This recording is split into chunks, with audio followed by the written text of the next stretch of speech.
Crise climatique, crise d'alimentation, guerre en Ukraine, attendu à l'ONU, Emmanuel Macron se pose en rassembleur face aux divisions internationales.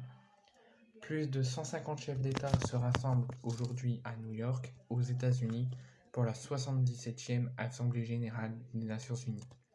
Emmanuel Macron, comme je vous l'ai dit lors de la précédente vidéo, doit prendre la parole ce soir à 20h. Quel thème va aborder Emmanuel Macron dans son discours devant les Nations unies et avec quel ton? Les regards convergent vers New York, où s'ouvre ce mardi 20 septembre à l'occasion de la 77e Assemblée générale des Nations unies, le plus grand événement diplomatique annuel. Plus de 150 chefs d'État du monde entier doivent prendre la parole dans un contexte de grande tension mondiale marqué par la guerre en Ukraine. C'est la première fois que l'Assemblée générale de l'ONU se réunit à nouveau en présentiel depuis le début de la pandémie de Covid. Elle doit durer jusqu'au samedi 24 septembre et Emmanuel Macron lui est sur place pour 48 heures d'échanges diplomatiques. Cela a débuté hier soir avec un dîner en compagnie d'Antonio Guterres, le secrétaire général des Nations Unies, et le président de la République doit s'exprimer ce soir à 20h. Un discours qui se veut mobilisateur. Dans ce contexte international inédit, les défis sont nombreux. Défis climatiques d'abord, alors que l'été a été mondialement marqué par la sécheresse, les incendies, les tempêtes, et que le Pakistan fait face à des inondations catastrophiques. L'enjeu pour Emmanuel Macron est de préparer la COP27 qui aura lieu en novembre en Égypte. En 2021, Emmanuel Macron n'avait pas assisté à cette Assemblée générale des Nations Unies en pleine crise des sous-marins australiens. Cette fois, le programme est très chargé.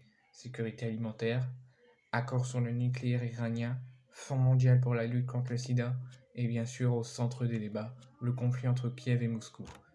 La France appelle à amplifier le soutien à l'Ukraine pour faire pression sur la Russie. Mais une large coopération internationale est particulièrement difficile, puisque cette guerre est menée par un État membre permanent du Conseil de sécurité des Nations Unies. Un énorme risque de fragmentation mondiale.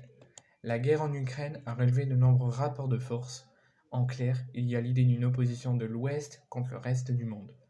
De l'autre, la Russie et la Chine, la volonté d'Emmanuel Macron est d'engager le dialogue avec les pays qui ont plutôt choisi la neutralité et ne voient dans la guerre en Ukraine qu'un conflit régional et non pas mondial, tels des pays d'Asie, comme l'Inde, comme l'Afrique du Sud.